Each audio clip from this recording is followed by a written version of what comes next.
I was pushing Lily on the park swing when a woman I'd never met ruined my life with 6 words. "Ah, where's her real dad at?" Her tone was light, like she was joking, but it hit me like a freight train. I forced a laugh, muttered something about being right here, and kept pushing the swing. Lily giggled, her curly hair bouncing, oblivious to the storm brewing in my chest. I'd heard stuff like that before, strangers assuming my darker-skinned daughter couldn't be mine. I'm pale, blue-eyed, the kind of guy who burns at a picnic. But Mia, my wife, always said it was just genetics, some recessive trait from her side. I believed her. Why wouldn't I? That night, I couldn't sleep. The woman's voice looped in my head, casual but cutting. I got up, slipped into the living room, and flipped through my vinyl collection, old jazz mostly, stuff my granddad left me. I put on Miles Davis, hoping the trumpet would drown out the noise in my skull. It didn't. Instead, I started replaying every odd glance, every whispered "she doesn't look like you" from the past 5 years. Mia was asleep upstairs, probably dreaming about her next girl's trip to see Susan. But then I remembered something. Last week, Lily had drawn a picture. Me, Mia, and Caleb, her uncle who's always around.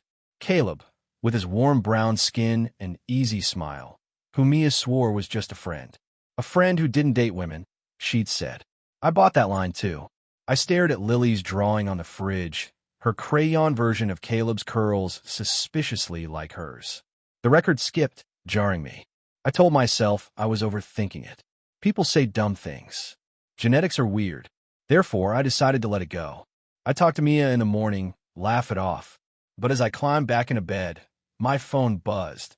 A text from Caleb. "Hey man, you up? Need to tell you something." My stomach dropped. Why was he texting me at 2 a.m.? Caleb's text glowed on my screen. "Can we meet tomorrow?" It's about Mia. I stared at it, thumbs hovering, unsure how to reply. The house was silent except for the faint hum of the fridge. I typed "sure," hit send, and regretted it instantly. Caleb was Mia's oldest friend, tall, mixed race, the kind of guy who could charm anyone. He'd been around since before Lily was born, always at our barbecues, always helping out. Mia said he was like a brother. I never questioned it. But now, with that park lady's words still echoing, his message felt like a match tossed on dry grass. The next morning, Mia was in the kitchen, flipping pancakes, acting normal. Lily danced around her, singing some made-up song. I wanted to ask about Caleb's text, but the words stuck. Instead, I grabbed coffee and watched them. Mia's light brown hair, Lily's darker curls. They didn't look alike either, not really. I never noticed that before. At work, I couldn't focus. I manage a hardware store, and I kept miscounting inventory, my mind stuck on Caleb's "need to tell you something." Therefore, I met him at a diner after my shift. He slid into the booth, all smiles, but his eyes darted around. "Mia's been weird lately," he said, stirring his coffee too long. "She's stressed. Keeps mentioning Susan." I nodded, waiting for more, but he switched topics. Asked about Lily's preschool, my job. It felt rehearsed. Then he dropped it. "You ever wonder about those trips she takes?" My pulse spiked. Mia's Susan visits were a monthly thing. 3 hours away, back the next day. Caleb knew her better than me sometimes. Was he hinting at something? But before I could press him, his phone rang. He glanced at it, muttered an excuse, and bolted, leaving cash on the table. I sat there, staring at his untouched coffee, replaying his words. Stressed? Weird? Trips? I hadn't wondered about them. Not until now. Driving home, I passed a record store and almost stopped. Coltrane could have calmed me down. Instead, I gripped the wheel tighter. Mia was humming when I walked in, but her smile faded when she saw my face. "Everything okay?" she asked. I lied. "Yeah, just tired," I said, brushing past Mia to hug Lily. Her little arms squeezed me, and I buried my face in her curls, trying to shake Caleb's cryptic words. Mia didn't push it. She never did when I got quiet. She just turned back to the stove, stirring soup like nothing was wrong. I'd always loved that about her, how she gave me space. We'd met in college, bonded over late-night study sessions and her terrible taste in pizza. 8 years later, here we were, married, a kid, a life. But now that life felt like a vinyl with a hidden scratch, skipping at the worst moment. I took Lily upstairs for her bath, letting the routine steady me. She babbled about preschool, splashing water everywhere. I nodded along, but my mind was elsewhere. Caleb's question about Mia's trips gnawed at me. She'd been going to see Susan for years, her high school bestie, supposedly. I met Susan once, maybe twice. Nice lady, quiet. But had I ever called her? Confirmed anything? I dried Lily off, tucked her in, and lingered by her door, staring at her sleeping face. Those curls, that skin tone. My mom's side had no history of that. Therefore, I grabbed my phone and scrolled through old texts. Mia's updates from her trips. Susan says hi. Staying late, catching up. They seemed normal. But then I noticed something. No photos. Not one. Mia loved snapping pics, Lily's birthdays, random sunsets, even my awful attempts at grilling. Why nothing from Susan's? I sat on the couch, the house dark except for a flickering lamp. Mia was upstairs, probably scrolling her phone. I could ask her. I should. But instead, I dialed Susan. It rang twice before she picked up, her voice groggy. Ryan? Everything okay? I fumbled, said I was just checking in. Then I asked it. When did you last see Mia? Silence. Maybe 2 years ago, at that reunion. My chest tightened. 2 years. Mia had been with her last month. I thanked Susan, hung up, and stared at the wall. Mia's footsteps creaked above me. She was coming down, and I had no idea who she really was. Mia padded into the living room, yawning, her hair messy from lying down. You're up late, she said, curling up on the couch beside me. I nodded, forcing a smile, my phone still warm from Susan's call. 2 years. Mia had lied, over and over. I wanted to scream, demand answers, but Lily was asleep upstairs, and the truth felt like a grenade I wasn't ready to pull the pin on. So I sat there, pretending to scroll through my phone, while Mia rambled about her day, grocery lists, Lily's tantrum at nap time. Her voice was so normal it made me sick. The next day was a family barbecue at our place. Relatives, neighbors, the usual crowd. I flipped burgers, trying to act like everything was fine. Caleb showed up late, all grins, carrying a six-pack. Lily ran to him, squealing, Uncle Caleb. He scooped her up, spinning her around. I watched from the grill, grease popping against my apron. Then old Mrs. Carter, our nosy neighbor, sidled up. She's a spitting image, isn't she? She said, nodding at Caleb and Lily. My spatula froze. Mia overheard, snapped, that's rude, and stormed off to refill the lemonade. Mrs. Carter shrugged, unbothered. But that comment stuck. I started watching them. Caleb braiding Lily's hair, Mia laughing at his jokes. It looked innocent. It always had. Therefore, I cornered Caleb later by the cooler. What did you mean yesterday about Mia's trips? I asked, keeping my voice low. He fidgeted, cracked a beer. Just, she's been off, man. Forget I said anything. He walked away, leaving me with nothing but more questions. I flipped another burger, the sizzle drowning out the chatter around me. That night, after everyone left, I found an old record. Billie Holiday, scratched but soulful. I played it low, sitting in the dark. Mia was cleaning up, humming again. I thought about Susan's voice, Mrs. Carter's words, Caleb's dodge. My daughter, didn't look like me.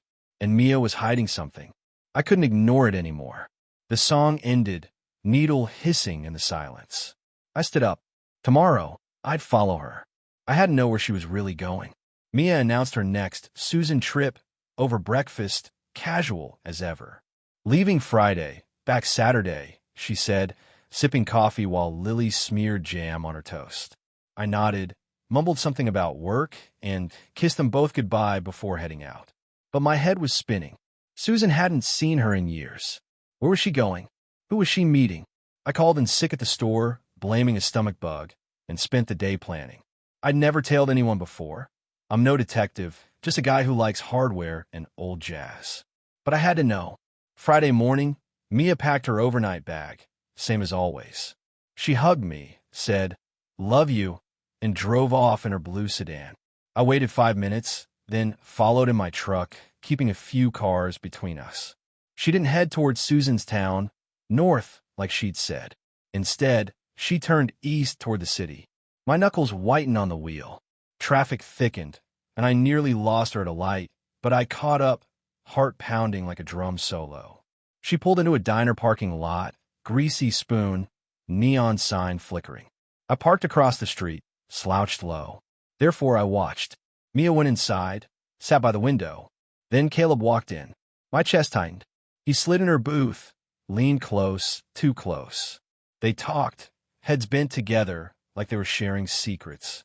I gripped my phone, tempted to snap a photo, but my hands shook too much. This wasn't catching up with Susan. This was something else. But then Caleb's face changed, tense, almost scared. He stood abruptly, tossed cash on the table, and left. Mia stayed, staring out the window, her expression blank. I drove home before she could spot me, mind racing. Caleb knew something. Mia was lying. And Lily, my Lily, tied it all together. That night, I ordered a DNA test kit online, using a gift card so Mia wouldn't see the charge. It felt dirty, sneaky, but I couldn't stop now. The kit would take days to arrive. Until then, I'd watch them both. Mia came home the next day, smiling like nothing happened. "How is Susan?" I asked. She lied again, and I smiled back. Mia was unpacking her bag when I walked in, still buzzing from what I'd seen at the diner. "Good trip?"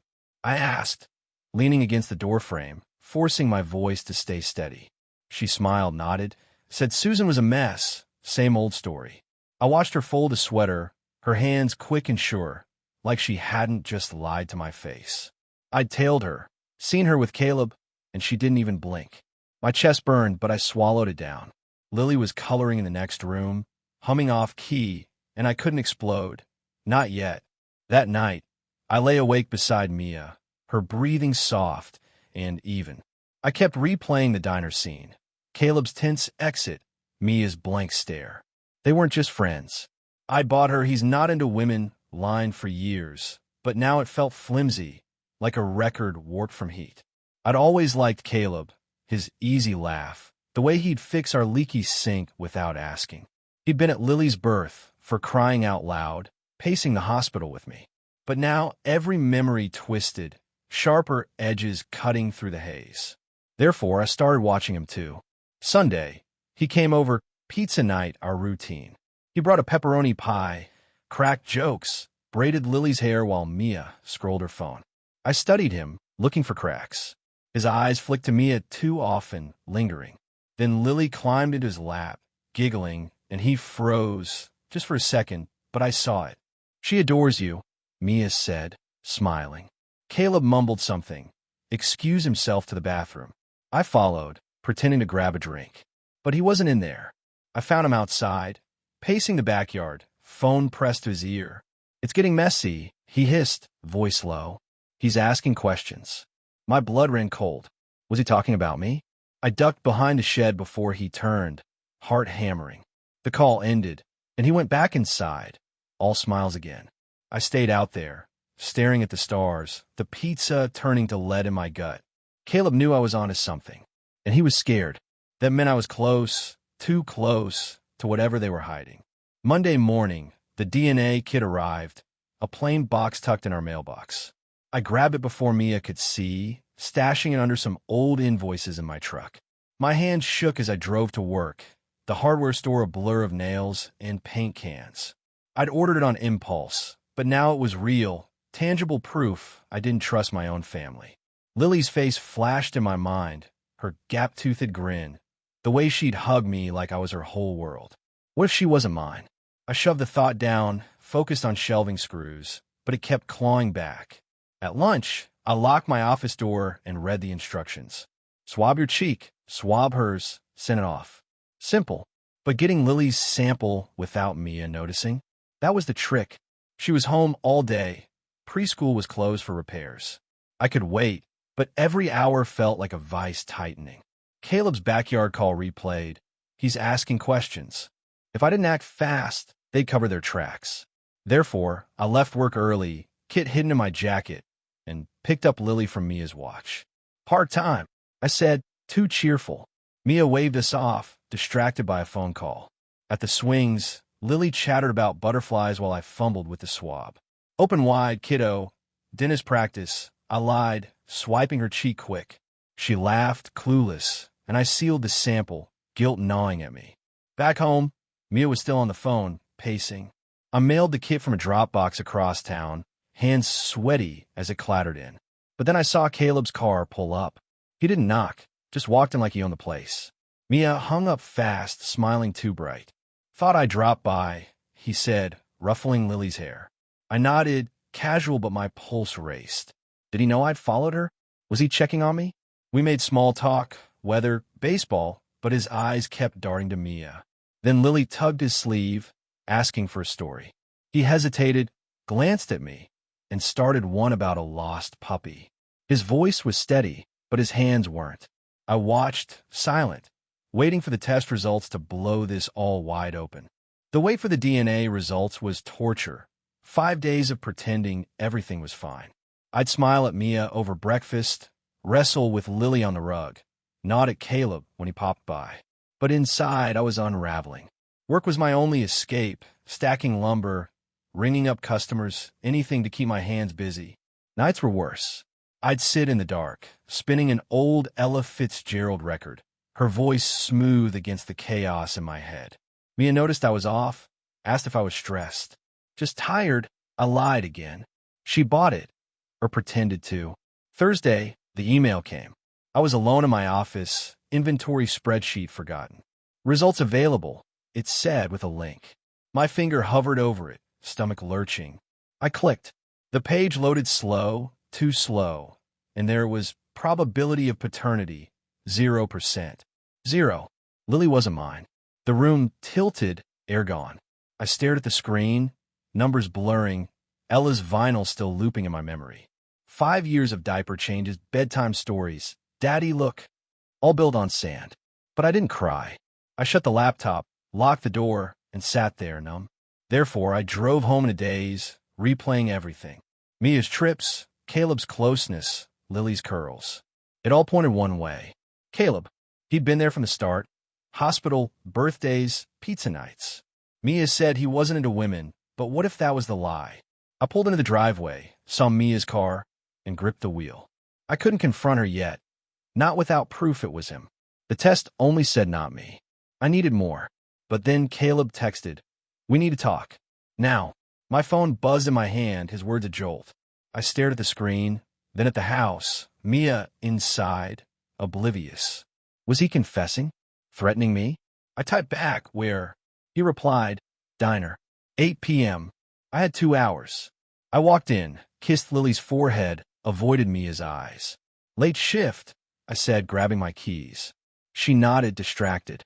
I left, heart pounding, the test results burning a hole in my mind. Caleb was waiting, and I was ready to hear the truth or rip it out of him. The diner was half empty when I walked in, neon buzzing overhead. Caleb sat in the same booth I'd seen him with Mia, coffee untouched, fingers tapping the table. I slid in across from him, jaw tight, the DNA results like a ghost between us. "You look rough," he said, half smiling. I didn't laugh. "What's this about?" I asked, voice low. He shifted, glanced out the window, then leaned in. "Mia's gonna hate me for this, but you deserve to know." My pulse spiked. Here it was, the confession. I braced myself. "I know about Lily," he said, eyes locked on mine. "She's not yours." I froze. How did he know? Had Mia told him? But before I could speak, he dropped the bomb. "She's not mine either." My brain stalled. Not his. The room spun, coffee steam curling up like smoke signals. "Then who?" I started, but he cut me off. "It's my dad. Victor." Victor? His father? The charming older guy who'd visited years ago, all smiles and stories?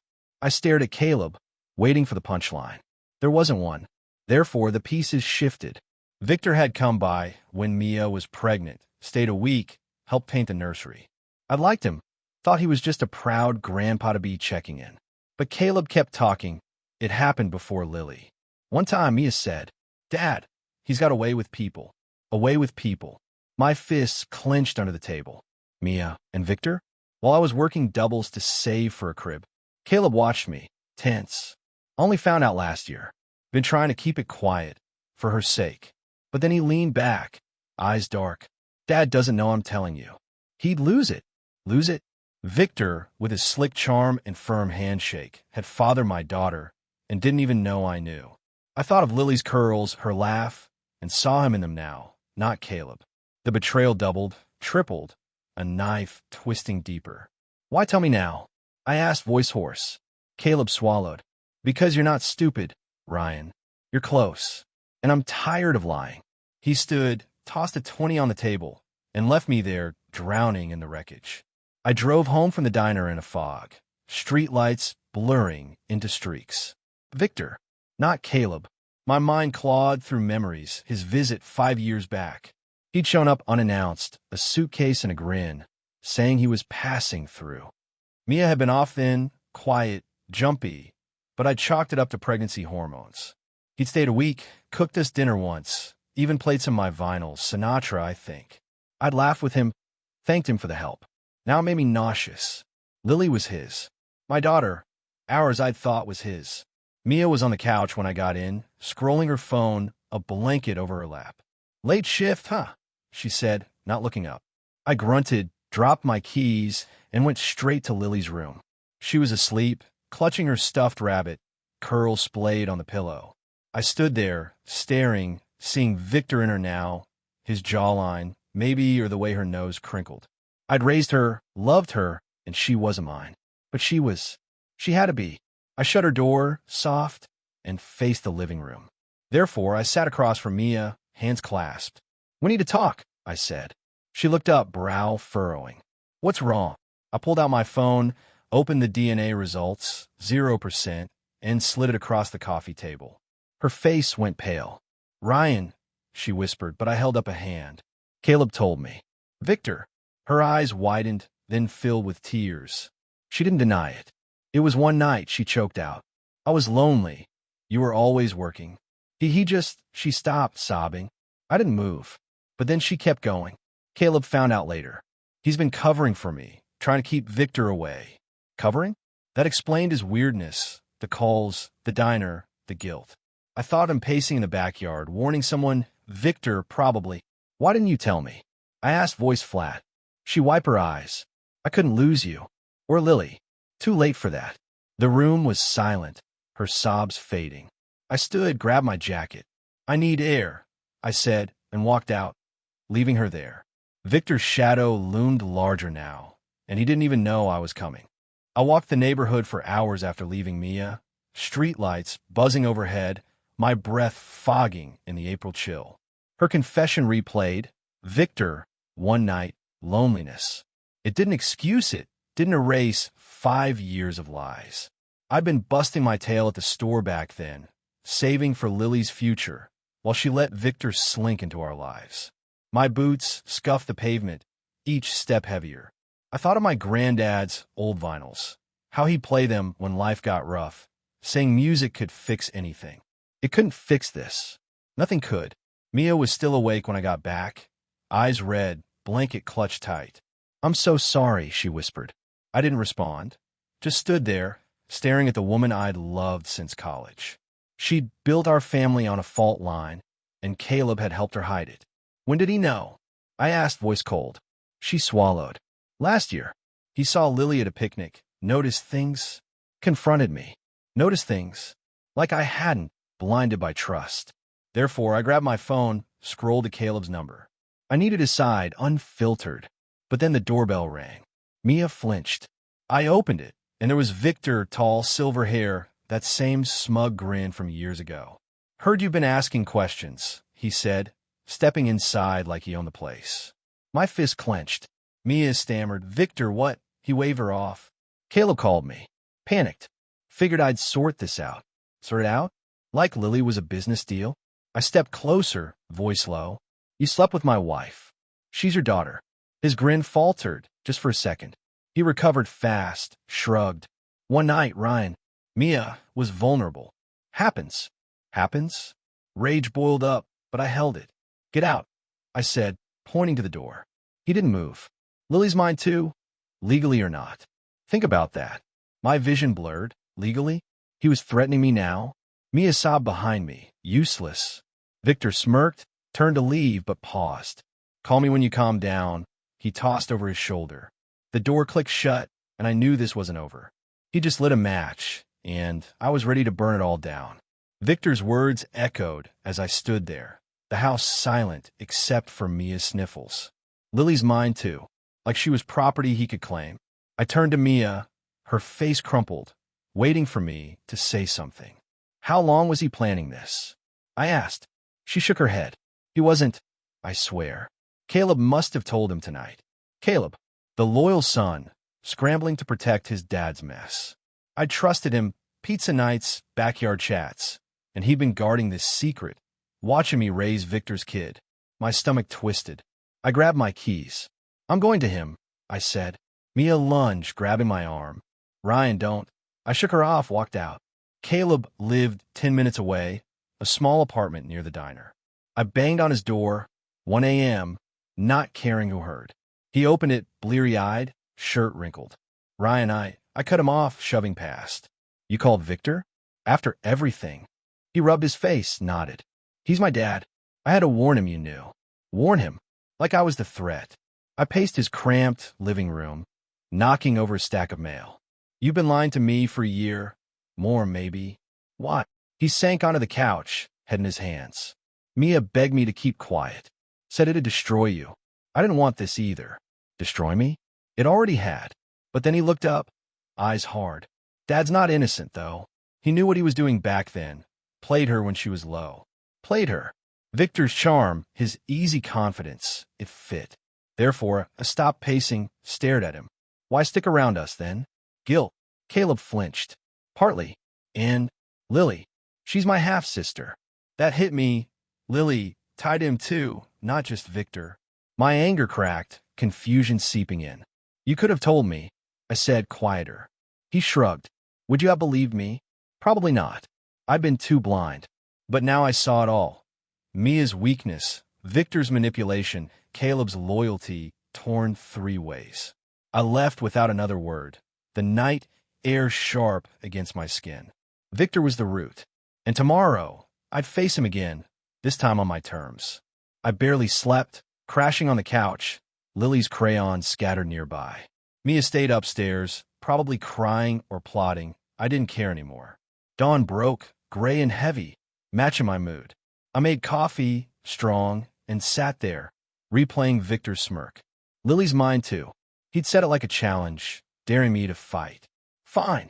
I'd fight, not with fists, but with whatever it took to keep my daughter. She wasn't his, not in any way that mattered. I'd change her diapers, taught her to ride a bike. Victor didn't get to claim that. Mid-morning, he called. I let ring twice, then answered, voice flat. What? He chuckled, actually chuckled. Thought you'd cool off. We should talk, Ryan. Man to man. Man to man? After he'd wrecked my life? Where? I said. He named a park, neutral ground, he claimed. I hung up, grabbed my jacket, and drove.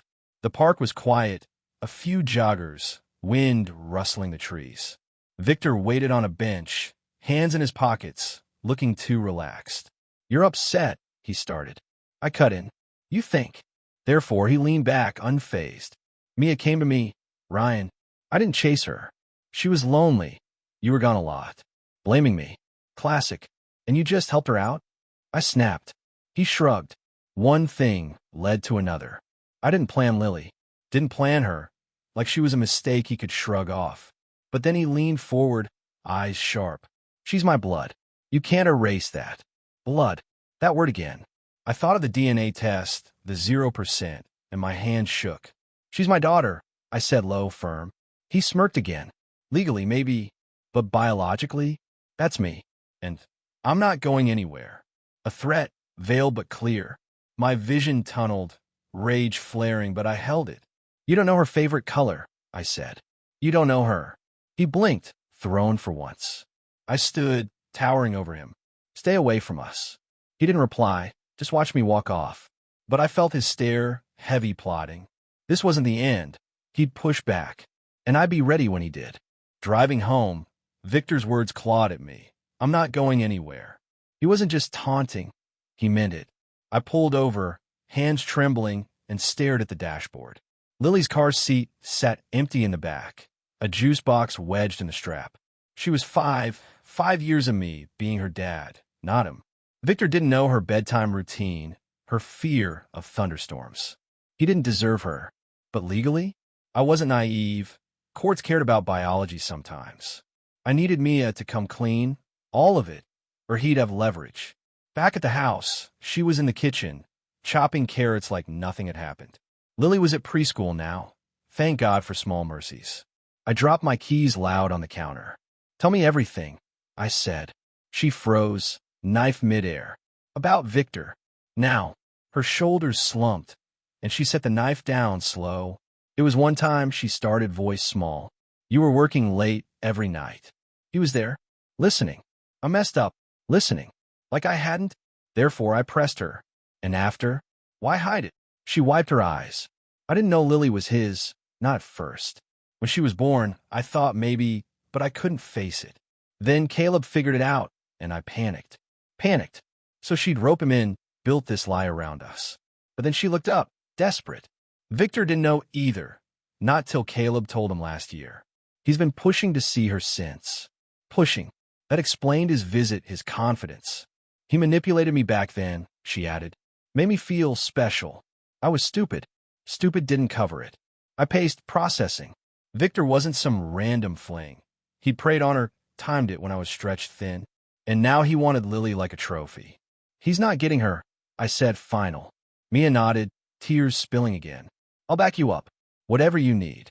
I doubted her, but I'd use it. Victor thought he'd won, strolling in with his smug grin. He hadn't seen me fight yet. Not really. I grabbed my phone, started Googling lawyers. This was my family, and I'd protect it, no matter what he threw at me next. Victor didn't call again, but I felt him lurking, waiting for me to crack. I didn't. That week, I met a lawyer, a sharp woman named Diane who knew family law inside out. She laid it out. Biology mattered, but 5 years as Lily's dad gave me ground. "Get me his statement," she said. "Proof he's been absent." I nodded, jaw tight. Mia wrote it up, hands shaking, dates, details, her regret in black ink. It wasn't enough to heal me, but it was ammo. I filed for full custody, citing abandonment. Victor could fight, but I'd built Lily's life. He hadn't. Friday, he showed up again, uninvited, of course. Lily was at a friend's, thank God. He stood on my porch, arms crossed. "You're making this ugly," he said. I stepped outside, door shut behind me. "You did that 5 years ago." His eyes narrowed. "She's my daughter, Ryan. Blood wins." Blood. I thought of Lily's laugh, her hugs, mine, not his. "You don't even know her," I shot back. "I raised her. You're just a ghost who got lucky once." His face twitched, anger flaring, but he held it. Therefore, he tried a new tack. "I wanted her close, my lineage." Mia understood that. Lineage? Like some twisted dynasty? I laughed, bitter. "You targeted her. She told me everything." That shook him. His charm faltered. "She's lying," he snapped, but I saw the doubt. He turned, muttering about lawyers, and left. I watched his car peel away, knowing he'd fight dirty. But I was done playing nice, too. Diane called later. Papers filed. Court dates set. Victor could push, but I'd push harder. Weeks later, I moved out. Me and Lily, a small apartment near her school. Mia didn't fight it, just packed Lily's toys with quiet tears. I wasn't the trusting guy I'd been. Betrayal had carved me into something tougher, sharper. Lily still called me daddy, still dancing my vinyls. Coltrane now, her favorite. Victor faded, his threats empty so far. I'd won for now. Standing in our new place, Lily giggling nearby, I exhaled. This was my family, mine alone. And no one, not even blood, could take that from me. Thank you for tuning into this story. We appreciate every single one of you. We'd love to know what part of the world you're watching from right now. Let us know in the comments.